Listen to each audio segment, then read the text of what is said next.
Today we continue your fifth chapter, States of Matter. Okay, we discuss different laws such as Boyle's law.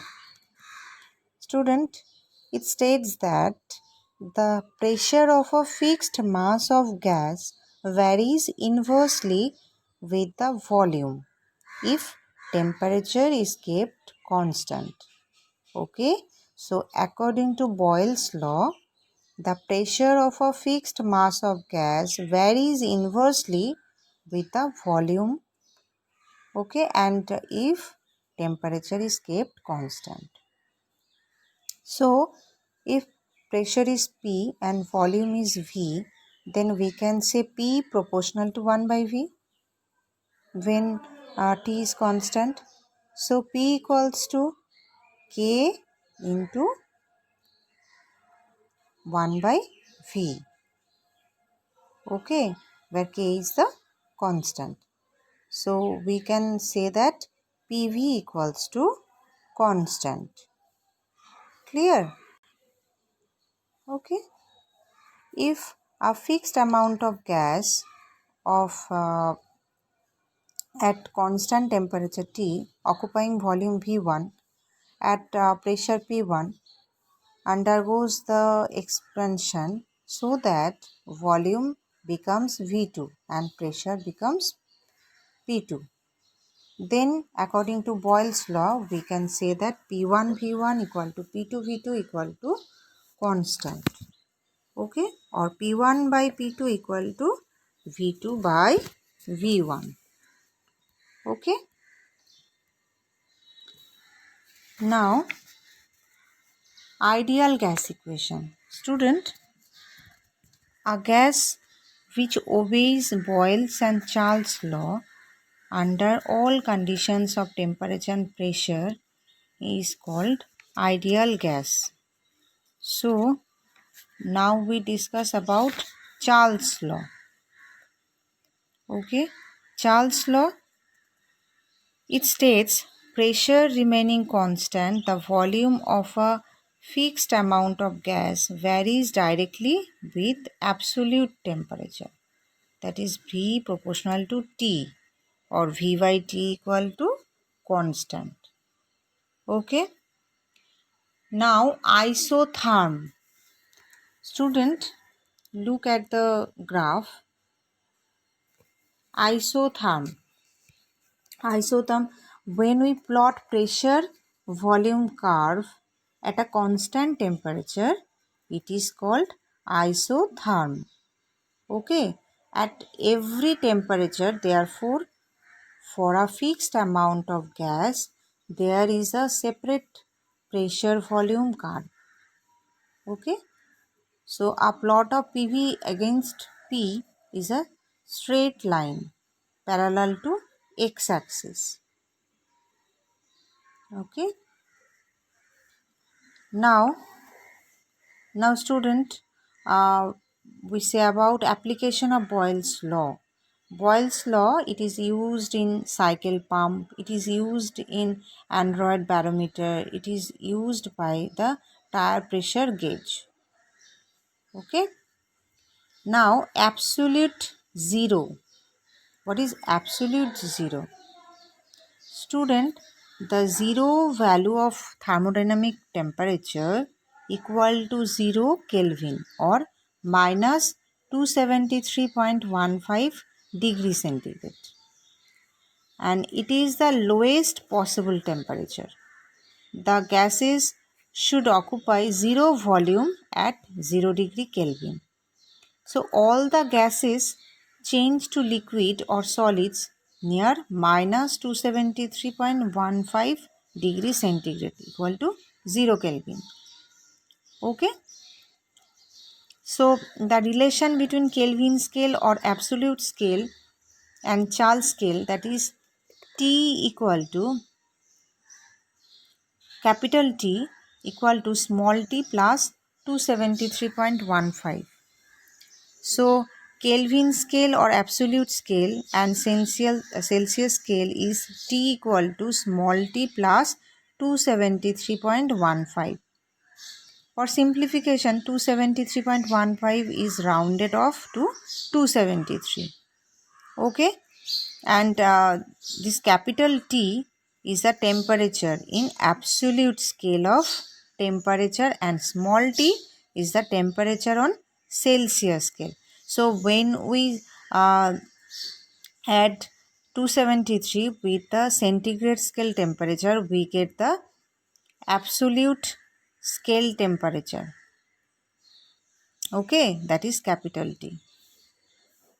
And Kelvin scale of temperature is also known as the thermodynamic scale of temperature. Clear?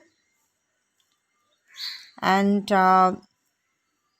Charles in 1787 found that for a fixed amount of gas at constant pressure, the gas expands as temperature increases. Okay, so he states that pressure remaining constant, the volume of a fixed amount of gas varies directly with its absolute temperature. Okay, so V proportional to T. So V1 by T1 equal to, we can say that V2 by T2. Okay, and Charles also found that for a given mass of gas, if pressure is kept constant, the volume increases linearly with temperature. Okay, so we can write at temperature T volume, that is Vt equal to V0 into 1 plus T by 273.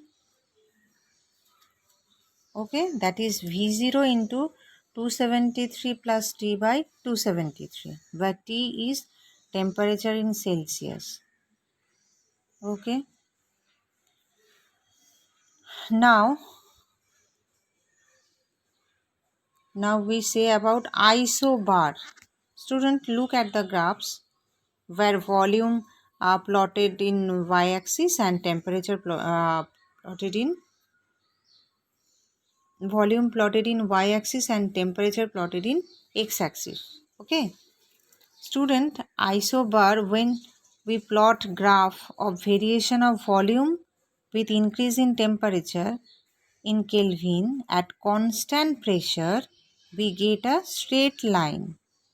Okay, that's shown in this figure. It shows that volume of fixed mass of gas is directly proportional to absolute temperatures. Okay. Now, Gay-Lussac's law. Student, the pressure of gas varies with its absolute temperature. That is, when number of moles of gas and volume remain constant, we can say that P proportional to T. That is, P by T equals to constant. Or we can say that P1 by T1 equal to P2 by T2. Okay. Now, we say the Avogadro's law. It states that the equal volumes of all gases under the same conditions of temperature and pressure, certain for a certain amount of gases, which may be N, expressed in N, contain the equal number of molecules. That is, it states that equal volumes of all gases under the same conditions of temperature and pressure contain the equal number of molecules. This means that as long as the temperature and pressure remain constant, the volume depends upon number of molecules of the gas, or in other words, amount of the gas. Mathematically, we can write V proportional to N, where N is the number of moles of gas. Okay, so V equal to, if we write K into N. Okay, and K is the constant and its value will be 6.022 into 10 to the power 23, which is known as Avogadro constant. Okay. Now we combined these gas equations, that is from it is a relationship between pressure, volume, temperature by combining Boyle's law, Charles' law, okay, and of course Avogadro law. So from Boyle's law we know that V proportional to 1 by P when T and N constant, and according to Charles' law B proportional to T when P and N constant. At constant P and T, according to Avogadro law, we know V proportional to N. So we can combine these equations and we get V proportional to NT by P. Okay, and V equals to R into NT by P, where R is the proportionality constant. Okay, so our equation become PV equal to nRT. Okay, and R is called the gas constant. It is same for all gases, therefore it is also called the universal gas constant, and this equation is called, that is PV equal to nRT, is called ideal gas equation. Clear?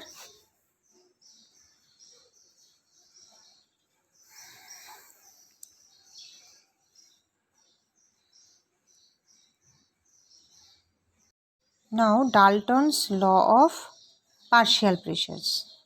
Student, it states that pressures exerted by a mixture of non-reacting gases is equal to sum of their partial pressures at constant volume and temperature.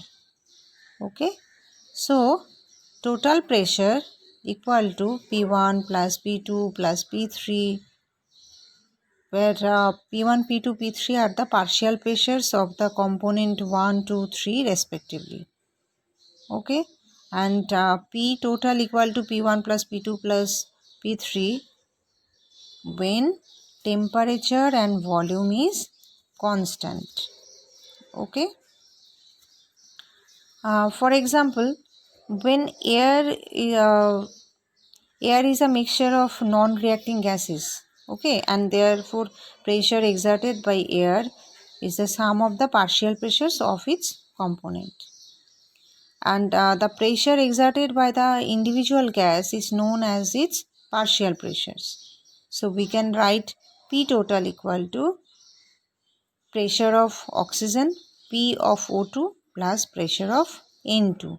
So total P total equal to P of oxygen plus P of N2, where P of O2 and P and N2 are the partial pressures of oxygen and nitrogen. Okay.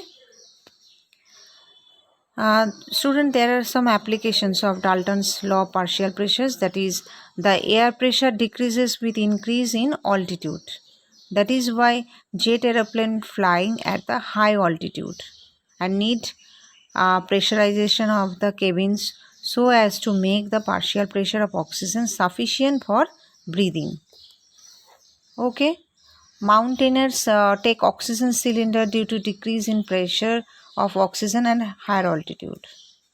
Okay, and we know a relation, that is pressure of dry gas equal to pressure observed minus aqueous tension. This relationship is used to calculate the pressure of dry gas when the gas is collected over water. Okay.